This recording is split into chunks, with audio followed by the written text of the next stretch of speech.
un día por aquí, 24 horas. Bueno, la charla que nos propuso, un poco lo que quería plantear cuando le invitamos, es anarquismo de barrio. Y bueno, para quien no conozca a Ruimán, es una de las caras visibles de la Federación Anarquista de Gran Canaria, del Sindicato de Inquilinos de Gran Canaria. Y destacar especialmente, tampoco voy a enrollarme mucho, pero bueno, las críticas que tanto la Federación de Gran Canaria como él personalmente ha recibido por las opiniones, por temas sobre prostitución, sobre la cuestión catalana, llamarle de alguna manera, sobre la diversidad de Polémicas Salvajes, y bueno, pues artículos que han ido publicando en blogs o en internet, llegando a su propia desmaterialización. Había quien decía que Ruimán no existía, que era una especie de invención de la FAC para que nadie tuviera que dar la cara. Y bueno, aquí está, así que podrá daros sus opiniones.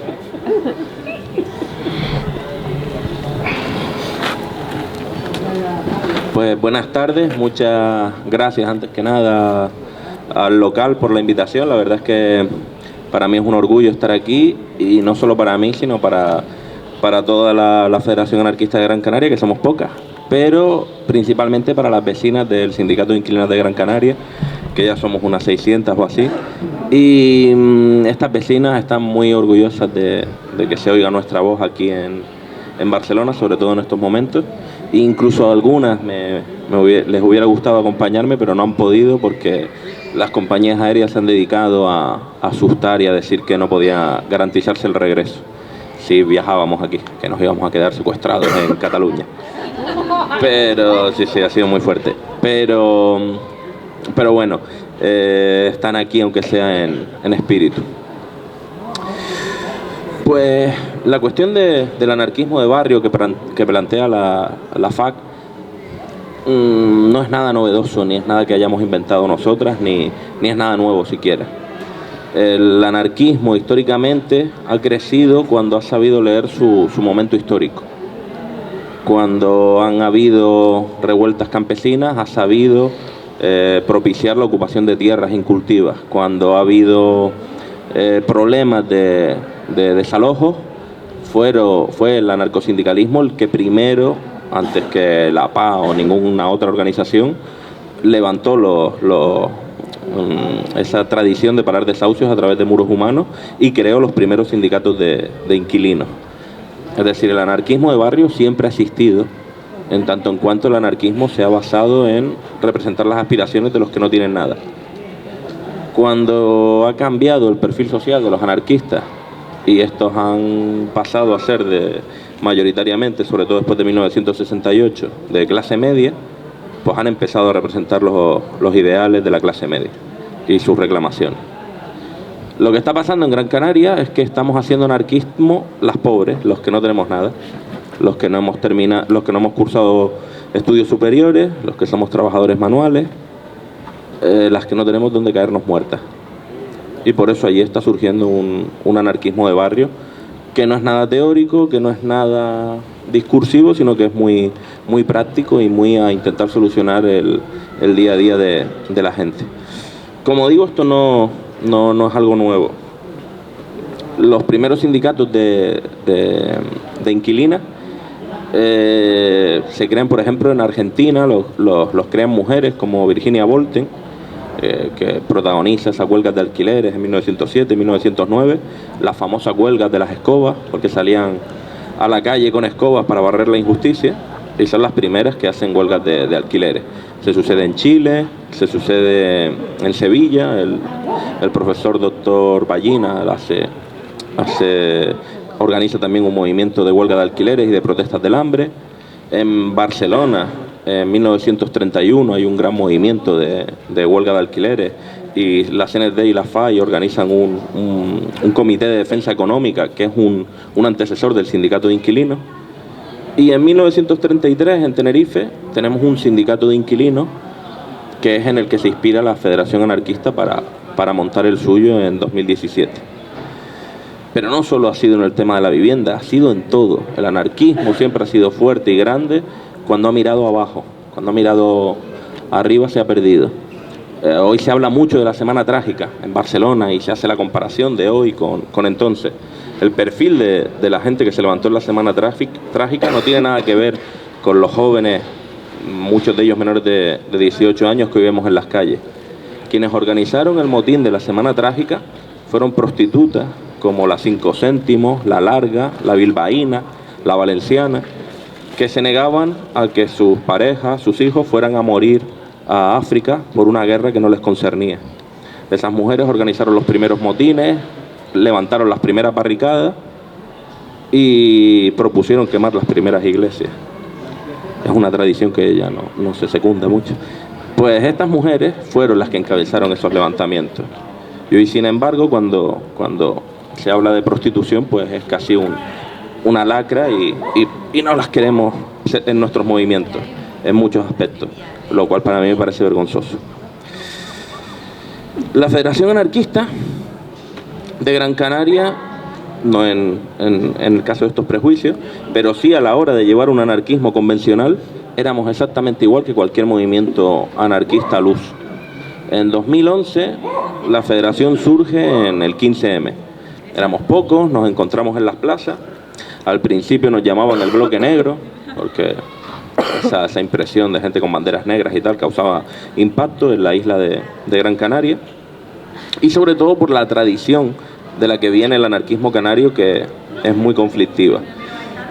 En Canarias no hay tradición anarquista. El padre del nacionalismo canario, el Secundino Delgado, se consideraba anarquista, pero más allá de él no hubo nada. En los 30 hubo esos conatos en la CNT de sindicatos de inquilinos y de huelgas de alquileres, pero después el franquismo en las Islas Canarias fue muy duro.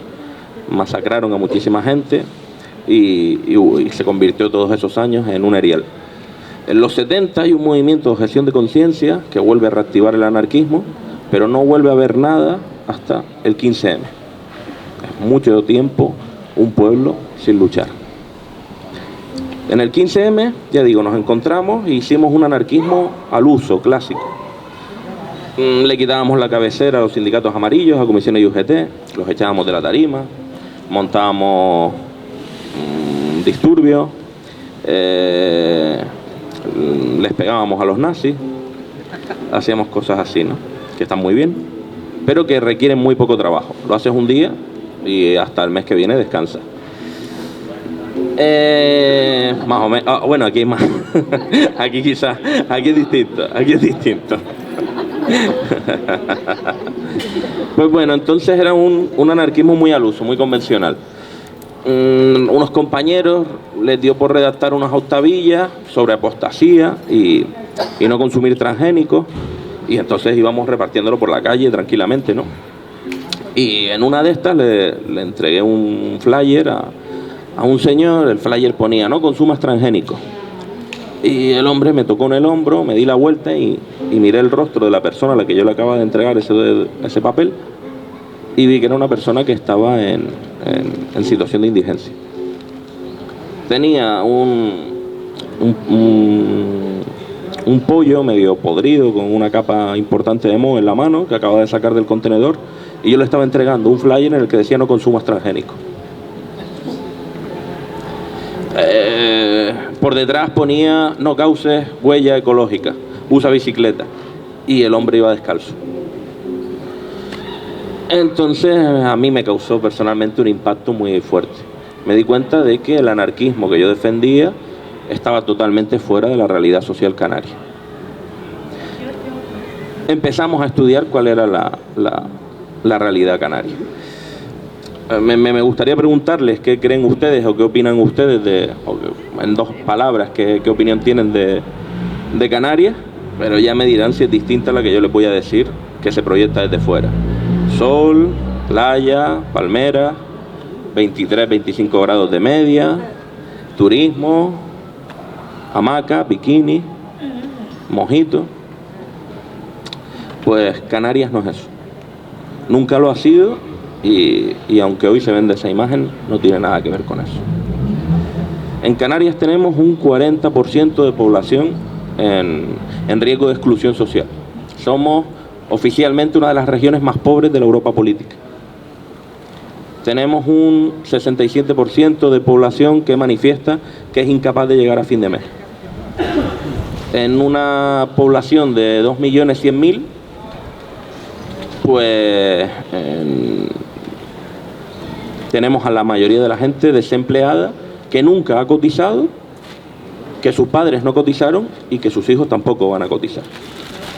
Tenemos un municipio como Telde, que es la segunda ciudad con más desempleo del Estado español, solo por detrás del puerto de Santa María, porque tuvieron que dividir el municipio, un barrio muy conflictivo del municipio, que es Ginamar, donde vivo yo, tuvieron que dividirlo en dos para repartirse dos municipios el paro tan grande que había, para maquillar los números.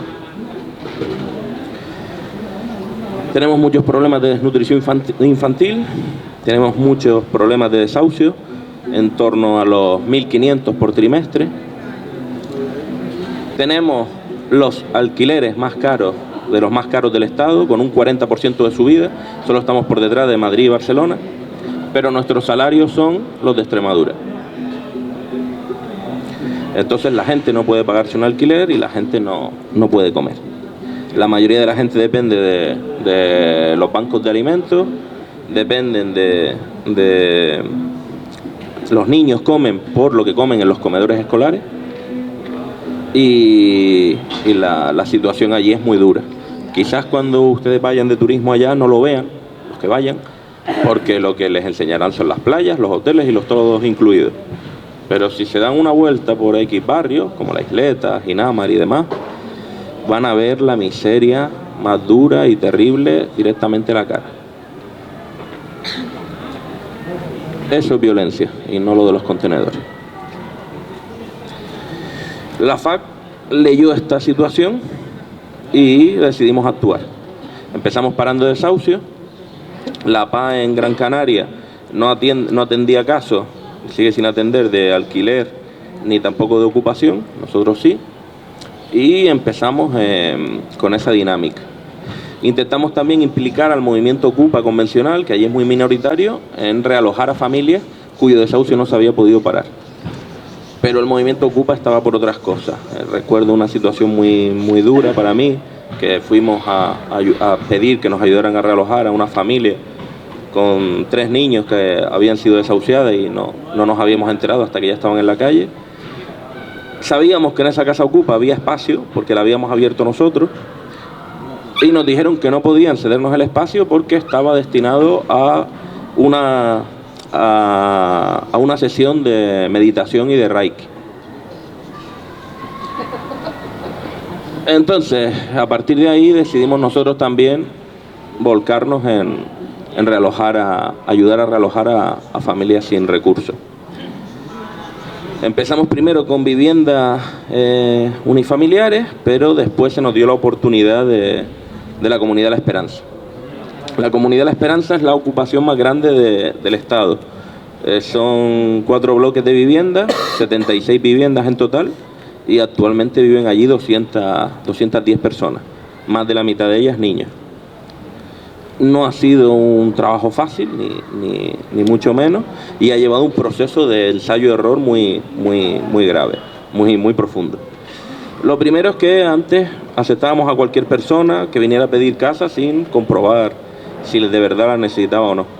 Y eso fue una cabezonería mía, un error de auténticos gilipollas, que le decía a mis compañeros que no podíamos pedir papeles porque eso era antianarquista. Era muy burocrático, era muy retrógrado y tal. Y me equivoqué rotundamente. Mucha gente venía a pedir vivienda y ponía la suya en alquiler. Vivían de ocupa una temporada y alquilaban su casa. Entonces empezamos a pedir certificado del paro para ver los ingresos que tenían de la Seguridad Social, por si recibían alguna ayuda, y de signos externos para garantizarnos de que no tenían otra vivienda. Y eso no bastó, porque acabamos pidiendo hasta el libro de familia, porque había gente que venía con hijos inventados. Es decir, yo recuerdo la situación de un padre que venía con un hijo en brazos, que los acaban de desahuciar, el niño llorando, papá, por favor, no quiero quedarme en la calle. Yo muy preocupado, asustado, yo llorando también. No te preocupes, ven mañana, te damos la llave ya, vamos a organizar. Y suerte que no vino por la llave. Y cuando fui al supermercado me encontré a ese niño con otra familia. Fue a acercarme al niño y digo, ¿y tu padre dónde está, que no vino por la llave? Y cuando se vira el adulto y me dice, ¿qué padre? Si el padre soy yo. Y obviamente no era el mismo señor que me había venido a pedir casa. Al final le habían dado al niño 5 euros y acompáñame que voy a pedir vivienda. Entonces acabamos pidiendo muchos requisitos que llamamos nosotros económicos y sociales. Aparte de eso, también empezamos a pedir requisitos personales. Ya no basta con tener necesidad. La gente tiene que demostrar que está comprometida, que está dispuesta a ayudar a otras personas, tanto como mínimo como se les ha ayudado a ellas. Tienen que afiliarse al sindicato de inquilinas, que es un proceso que viene posterior, y tienen que ayudar a ocupar su propia vivienda o a ponerse los suministros básicos. Solo quedan excluidas aquellas personas que por edad o enfermedad pues no pueden. El modelo que nosotros planteamos a las comunidades es autogestionario. Se hace una asamblea ordinaria el último domingo de cada mes, salvo que haga falta hacer alguna extraordinaria. Hay distintas comisiones de realojo para que los propios vecinos valoren los candidatos a la solicitud de vivienda, de mantenimiento, para arreglar desperfectos. Las sociedades se han hecho fuertes y han sobrevivido cuando se han volcado al exterior, cuando han ido a parar desahucios en otras partes de la isla, cuando han mantenido una estrategia de tensión con los ayuntamientos y los gobiernos locales. Las comunidades son como una flor. Si tú la tienes en una urna aislada, pues sin oxígeno y sin luz se mueren. Necesitamos el conflicto constante para hacernos fuertes y sacar músculo. El problema que tenía la federación es que nosotras no podíamos pedirle a la gente a la que echábamos una mano que se uniera a la FAC. No tenía sentido. Te acabamos de ayudar y ahora hazte anarquista. No funciona. Por mucho que muchas vecinas hayan acabado haciéndose anarquistas. Vamos a hacer un colectivo más amplio y ahí nace el primer sindicato de inquilinas del Estado, que el primero se hizo en Canarias, hay que recordarlo. Y entonces en enero de 2017 sacamos el sindicato de inquilinas de Gran Canaria, porque ahí sí le podíamos decir a la gente, vamos a ayudarte, pero tú te tienes que afiliar y ayudar a otras personas. Y de hecho ha sido muy fructífero. Se dio una circunstancia curiosa en la FAC que también me gusta señalar. Cuanto más trabajamos con las vecinas, cuanto más nos implicábamos con la gente, más se iban los anarquistas del colectivo y más entraban vecinas. Muchos anarquistas tienen alergia a contactar con gente real, porque en el mundo de las ideas todo es perfecto, es idílico, no hay contradicciones. Mañana se declara el comunismo libertario, la gente no va a ser nacionalista, ni racista, ni machista, y seguramente en el 36 toda la gente que salió a la calle montadas en camiones pues eran anarquistas perfectos y todos eran veganos, seguro. Pero la realidad es que la vida no es eso, ni es así. Y las ideas pocas veces coinciden con la realidad circundante. Entonces nuestras vecinas, muchas de ellas, a día de hoy, por mucho que lo combatimos, pues siguen teniendo 1000 prejuicios. Pero es que los anarquistas tienen 1000 prejuicios. Los anarquistas no dejan de ser machistas ni racistas porque lean a Beauvoir o a Fanon. Es un trabajo interno que muchas de ellas no hacen, pero creen que se lo pueden exigir al resto de la gente. Y para que tú le exijas algo a los demás, como mínimo tienes que exigírtelo antes tú mismo. Lo que pasa es que lo exigimos mal. No exigimos, vamos a intentar ser mejores hoy que mañana. No, entendemos el anarquismo como grados de perfección moral. Y vamos a ver si mañana llego al grado 10 de anarquismo y dejo de proyectar sombras. Y pasado al grado 11 y ya hago la fotosíntesis. Y repito, eso no es posible. El trabajo cotidiano con las personas reales conlleva 1000 millones de contradicciones. Porque es que es así. Y cuando tus vecinos salen a la calle a luchar, tienes que plantearte si lo están haciendo ¿Por una causa justa o no? Bien, pero principalmente plantéate qué te convierte a ti quedarte en casa. Si estamos mejor los anarquistas desde el Twitter o desde donde sea, criticando que la gente se mueva, o estamos mejor acompañándolas intentando radicalizar la situación. Enrico Malatesta decía que los anarquistas tienen que implicarse en cualquier tipo de lucha popular que haya e intentar radicalizarla. Si los vecinos están haciendo una protesta, decía él, para rebajar los alquileres, metámonos en esa lucha. Y a lo mejor a la larga, cuando nos conozcan y vean que somos gente seria, resolutiva, efectiva, se plantean si en vez de rebajar los alquileres no sea mejor abolirlos. Pero primero hay que estar con ellos. Nadie le hace caso a alguien a quien no conoce. Malatesta era un reformista. Yo creo sinceramente que tenía razón. Antes de decirle a los compañeros catalanes desde fuera que lo que están haciendo en Barcelona es una estupidez, que son reos de la burguesía, que están ciegos de bandera, pues no sé, quizás haya que salir con ellos a la calle, llevarte algún pelotazo de goma y ver lo que están sacrificando la juventud catalana, que no es lo que está haciendo nadie en el resto del Estado. Quizás había que salir con ellos a la calle e intentar, luchando con ellos días a días en la barricada, si puedes ir incidiendo y estableciendo una hoja de ruta asumible por todos, en la que se plantee que quizás el problema de Cataluña no sea solo la independencia económica, la independencia política, perdón, sino que con unas instituciones libres, pero con un pueblo preso, no se cambia nada, y que a lo mejor hay que reclamar la independencia política, pero también la independencia económica. Que a lo mejor hay que romper con el Estado español, pero que a lo mejor también hay que romper con el capitalismo catalán. Pero para plantear eso, tienes que estar dentro.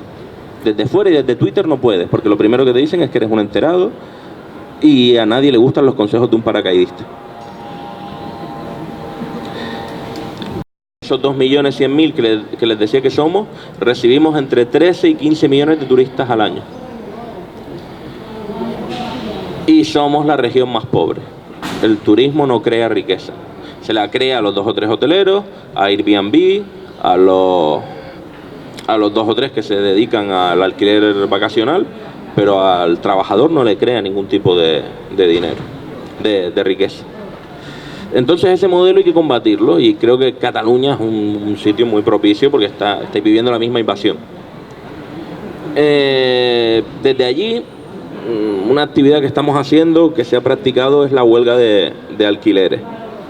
Hemos hecho 2, no han sido muy conocidas fuera porque la han hecho unas anarquistas canarias, pero aún así han sido muy, muy exitosas. Han habido pisos que se han querido vaciar de sus inquilinos antiguos para ponerlos en alquiler vacacional. Si una familia está pagando 300 euros al mes desde hace años, pues el rentista se da cuenta de que si lo pone en alquiler vacacional puede cobrar 300 euros a la semana, no por domicilio, ni siquiera por habitación, sino hasta por colchón. En Gran Canaria se están alquilando cuartos de lavadoras, cuartos trasteros. Hay familias enteras que viven en cuartos trasteros de 10 metros cuadrados y se están alquilando incluso sofás. Ahí tenemos un caso de un compañero que vino a asesorarse si estaba viviendo en un sofá y pagaba 125 euros al mes. Si era lícito que no le dejaran acceder al baño y a la cocina de esa casa, porque solo podían, en un contrato irregular que le hicieron, solo podía vivir en el sofá, acceder del hall al sofá, y ya está. Ese era el alquiler. Entonces la precarización de la vida nos ha llevado a eso, a herramientas como como la huelga de alquileres. Este rentista quería echar a todos los inquilinos y subirles el alquiler 3 o 4 veces más. Como no lo iban a poder pagar, pues echaba a los inquilinos, que la mayoría eran migrantes. Lo que hicimos fue reunir a todos los vecinos. Digo, si tú no pagas hoy la renta, pues tienes un problema. Si no lo pagan 100, el problema lo tiene el casero. Si el casero tiene que echarte a ti, pues tú tienes un problema. Si el casero tiene que echar a 100, el problema lo tiene el casero. Todo el mundo se dispuso a dejar de pagar, y el casero solo se le notificó que empezaba la huelga de alquileres y ya aceptó todas las demandas de los vecinos. No solo no rescindió los contratos de alquiler, sino que les rebajó la renta e incluso les pintó el edificio. Esa fuerza se consigue cuando son las vecinas las que dirigen su propia lucha, las que la encabezan, cuando se mantienen al margen de partidos políticos y de líderes con intereses que trascienden de la lucha social cotidiana y que lo que quiere es usar esa lucha como trampolín para meterse en las instituciones. Esas luchas son fuertes cuando los colectivos no están subvencionados, cuando los colectivos no están casados con nadie, cuando son independientes. El sindicato de inquilinos cobra una cuota simbólica, voluntaria, que no todo el mundo paga, de 1 euro al mes.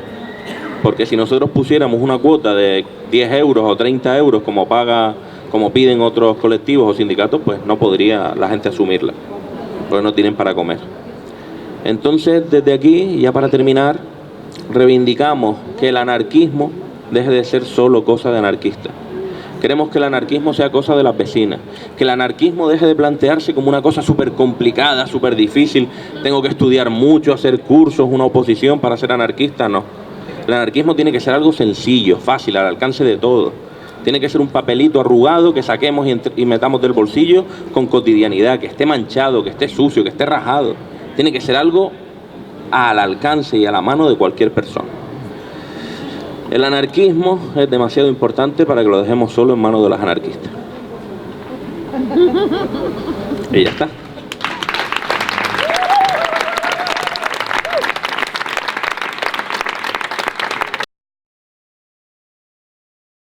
Intervención no te había oído nunca, y bueno, es la primera vez que te oigo y para mí ha estado, bueno, me ha gustado principalmente solamente en el inicio, aquello que me ha situado el anarquismo de hoy a partir de la reflexión del maestro 68.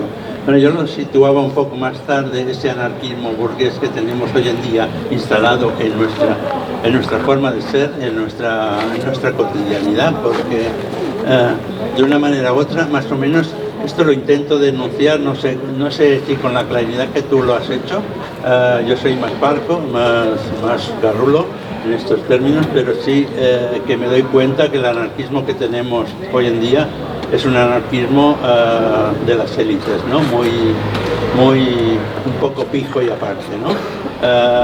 Bien, yo hice el libro de la huelga de alquileres, hice el libro de la huelga de alquileres de 1931 pensando, era un hecho muy conocido ahí en Barcelona, que todos nuestros viejos anarquistas lo comentaban, pero que no le daban demasiada importancia. Cuando llegó el tema de los desahucios y todo esto, creí que era importante que como mínimo se supiera toda esta movida, ¿no? Y es cuando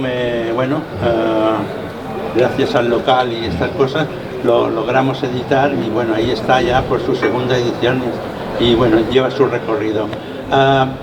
Eso es, siempre ha habido una sesión por mi parte en el sentido de entender lo que significa el anarquismo en la construcción de una sociedad, lo que yo siempre he llamado una sociedad paralela. Es decir, que los anarquistas no tienen que esperar a que les solucionen el problema desde las altas instancias, desde la burguesía y todo esto, y es como creo que el anarquismo arrancó y tuvo éxito. Ahora que celebramos el centenario de la canadiense, pongamos como epicentro, pero no es el único momento, ¿no? Sino que el movimiento libertario fue capaz de construir esa sociedad paralela gracias a que la gente se dio cuenta que tenía que construir ella misma lo que necesitaba, es decir, los colegios, las escuelas racionalistas, los ateneos populares no libertarios, los economatos, las cooperativas de consumo, las cooperativas de construcción. Yo soy del Ateneo Enciclopédico. El mismo Ateneo Enciclopédico tuvo su cooperativa de construcción que hicieron más de 100 casas en Horta, por ahí arriba. Llegaron a construir más de 100 habitaches y todo esto. Bueno, para mí va por ahí los tiros, va por espacios como, en este momento, espacios como este, atemporalmente libres de construir alguna cosa diferente en los barrios y donde haga falta, ¿no? Y bueno, fantástica tu intervención, sobre todo al principio y al final esta última frase magistral, ¿no? Y bueno, yo lo que creo es que hay que ir por este camino, hay que estar... Bueno, yo he nacido en este barrio, a mí me han echado de todos los sitios, pero he nacido no en este barrio, en esta calle. Yo he nacido en esta calle y me han echado de todo lo que tenían mis padres, ya no queda nada, ¿no? Queda... Y sobre todo, que allí no es muy raro que te desaparezcan. Le estaba comentando antes a los compañeros que tenemos 2 prisiones, el Salto del Negro y Juan Grande, y en el Salto del Negro desde 1990 han desaparecido 8 presos. No que se hayan fugado, han desaparecido. Nadie sabe dónde están. Entonces allí entras en una comisaría, sabes que entras pero no sabes si sales.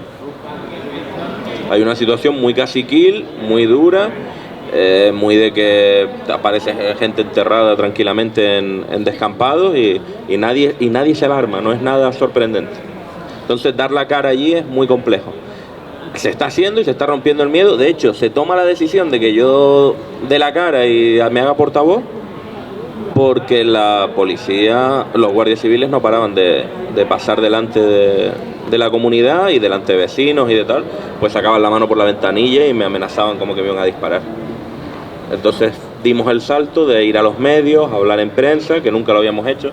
Nos parecía que hablar en prensa era contrarrevolucionario, burgués, nos manipulaban, y es verdad, es una espada de Damocles, tiene su peligro y hay que usarlos como el veneno, contando la dosis. Pero gracias a eso, pues desde que empecé a salir en la tele y tal, dejaron de molestar. Hoy tenemos cada vez más portavoces, intentamos que eso no se traduzca, el que da la cara, el liderazgo, pero hay que reconocer que es muy difícil conseguir el militante integral. Aquí tienes mi carnet del sindicato de inquilinas y si no te gusta, llévame detenida, ya sabes. A ver si te atreves a detenerme.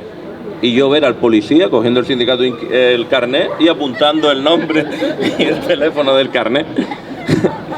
que es un carnet que hacemos a mano nosotros, ahora se los enseño. Es decir, que se ha roto bastante porque al pueblo, una vez está en una situación en la que ya ha ganado una victoria, es muy difícil hacer que retroceda, que pierda terreno. Ya esas mujeres han conquistado su techo. Todas las que vienen a pedir para pagar un desahucio, un realojo, son ellas. Entonces, cuando ya han parado un desahucio, se han cargado a la Sareb, se han cargado al Conde, es muy difícil cuando ya han tenido esas conquistas intentar que vuelvan a la situación de antes. Una vez te pones de pie, ya nadie puede tumbarte, es muy difícil.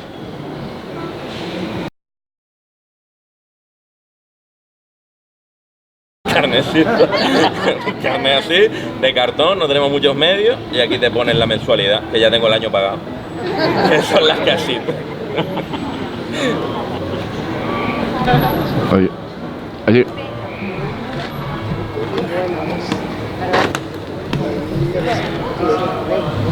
Llega Castillo, si te acercas un poquito. Bueno, yo considero, compañero, que es muy loable la faena que habéis hecho. Que es muy loable la faena que habéis hecho en Canarias y que sigáis haciéndolo mucho tiempo más. Pero yo creo humildemente que no es transportable aquí a Barcelona. Yo te explico por qué. Aquí en Barcelona, casi esa revolución que vosotros estáis consiguiendo en Canarias es casi imposible. Porque yo siempre digo que aquí en Barcelona tenemos muchos pequeños burgueses. Me explico. Muchos pequeños burgueses, muchos obreros que en los 60, a base de trabajar horas y más horas, y en los 70, se han hecho con 3 o 4 pisos, y esos pisos son la explotación de obreros sobre los obreros. Hoy día sobre la inmigración. Tú has hablado de que en Canarias hay gente que se traspola a dormir en bañeras, incluso en bañeras. Aquí se han alquilado camas, o sea, camas calientes. Salir uno de una cama y meter a otra persona en esa misma cama por horas. Se ha llegado a hacer aquí en Barcelona. O sea, y mientras esté esa pequeña burguesía que tiene esos 3 o 4 pisos, que tienen miedo a que se los quiten, aquí la revolución es casi imposible, bajo mi punto de vista, es casi imposible hacerlo, pero es que me voy para casa, soy gallego. Y es para que No escuchan. Viva tú, hombre. soy gallego, es para de policía, me voy para casa porque no tengo techo. Muy bien. Pero... Anda, vete ya, va. Gracias. Pero una, guapo. Nada, eso. Es otra ¿Verdad? historia. Pero, Es otra historia. Nos lo encontramos por la noche seguro, cuando estemos... bueno, pues ese es el gran problema que tenemos aquí.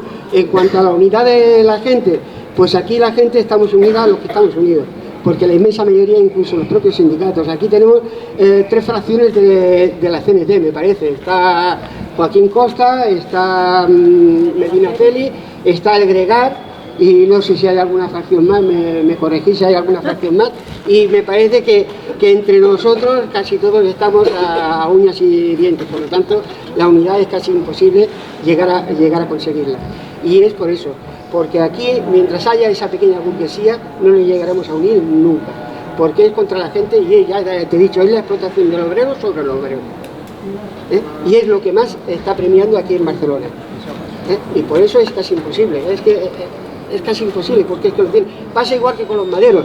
Con los maderos hoy día no puedes hablar con nadie, porque el que más y el que menos tiene un familiar, que es madero, que es segurata, que es guardia civil, que es esto, que es lo otro.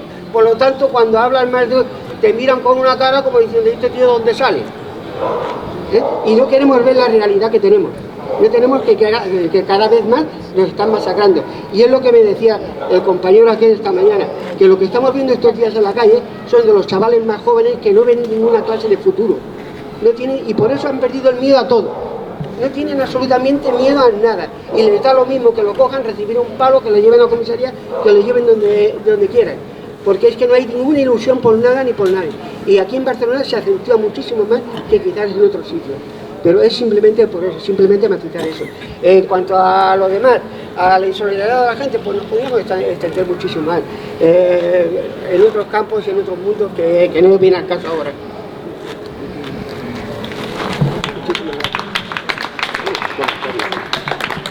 Pues muy interesante lo que comentas. Quizás sería ver, yo no tengo datos para hablar de la situación aquí propia de Cataluña, de Barcelona, pero a lo mejor lo has descrito muy bien, obreros, cachando a obreros. También pasa un poco así en Canarias. Entonces quizás la idea sea ir bajando esa jerarquía, esa serie de escalones, e intentar organizarse con el que está abajo del todo, con esos que son esos obreros que son oprimidos por otros obreros, y ver si a través de ellos quizás se pueda organizar algo. Digo, cuando yo voy a dar charlas por distintas partes de la península, pues me dicen que ahí no se puede exportar el modelo porque no hay las mismas cotas de pobreza o hay otra situación. Y les pregunto, pero ¿y no hay aquí barrios pobres? Y me dicen, sí, pero son barrios de gitanos, ¿qué vamos a hacer? ¿Cómo nos metemos ahí? Y entonces yo digo, pues, al que hay que cambiarte es a ti, no a ellos, pero bueno. Y entonces yo digo, claro, es que nosotros también trabajamos con gente de la comunidad gitana, que son desahuciados, que tienen encima un estigma social y demás, con muchas personas racializadas, etc. Entonces, el problema es que no nos gusta, a lo mejor a muchos, vincularnos con las últimas piezas del escalón, y a lo mejor es lo que tenemos que empezar a hacer, organizarnos desde abajo, crear una organización de lo que siempre hubo en el anarquismo, que era el lumpen, organizarse con el lumpen, con el mal llamado lumpen por los marxistas, y crear sindicatos de precaria en base a las compañeras que trabajan de cuidados, a las compañeras que trabajan en la limpieza, a las compañeras que están presas, a las compañeras que ejercen la prostitución, y a lo mejor empezar a organizarnos en esos ámbitos, que son los que nadie quiere y los que más necesitados están. A lo mejor podría ser una forma de empezar. Esa gente que duerme que alquila esas camas por hora, pues empezar a organizarnos con ellos y cambiar el foco de nuestra atención, que a lo mejor lo pensamos en el trabajador que está jodido porque le bajan el sueldo o le piden unas horas más, y a lo mejor hay que pensar en el que no tiene nómina, ni su problema es de que no le pagan la paga de Navidad, sino que no tiene que echarse la boca mañana. A lo mejor sería cambiar un poco ese foco. Pero es muy interesante el comentario, mucho. Me interesante y me lo apunto.